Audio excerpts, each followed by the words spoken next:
Hello दोस्तों, हमारे channel में आप सभी का स्वागत है। तो आज मैं आप सबके बीच एक के कहारवा नाच गीत लाई हूँ। बहुत ही सुंदर, आप लोग सुने और कमेंट में ज़रूर बताएं कैसा लगा।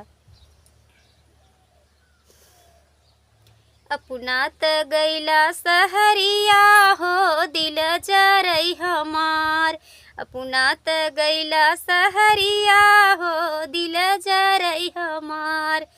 दिल जरई हमार, दिल जरई हमार, दिल जरई हमार, अपना त गैला सहरिया हो दिल जरई हमार, अपना त गैला सहरिया हो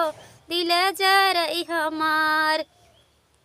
सास के लाया साड़ी ननद के किनारी, सास के लाया साड़ी ननद के किनारी, हमहू के लाया घघरिया हो दिल जरई हमार, हमहू के लावई घघरिया हो दिल जरई हमार,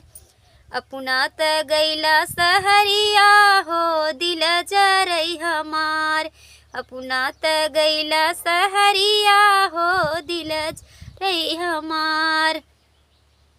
दिल जरई हमार, दिल जरई हमार, दिल जरई हमार, अपना त गैला सहरिया हो दिल जरई हमार। सास के लावा पेड़ा ननद के मिठाई, सास के लावा पेड़ा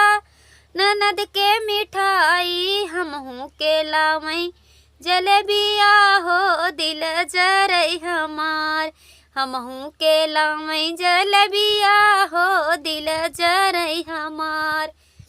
अपना त गैले सहरिया हो दिल जरई हमार, अपना त गैले सहरिया हो दिल जरई हमार, दिल जरई हमार, जीव जरई हमार, दिल जरई हमार, अपना त गैला सहरिया हो दिल जरई हमार। सास के लाया बुढ़वा ननद के जमने का, सास के लावई बुढ़वा ननद के जमने का, हमहू के लावई गदलवा हो जीव जरई हमार, हमहू के लावई गदलवा हो जीव जरई हमार, अपना त गैला सहरिया हो जिया जरई हमार, अपना त गैला सहरिया हो जिया जरई हमार। तो कैसा लगा ये हमारा गीत, छोटा सा कहारवा नाच गीत आप लोग सुने, मनोरंजन गीत, और कमेंट पे ज़रूर बताएं।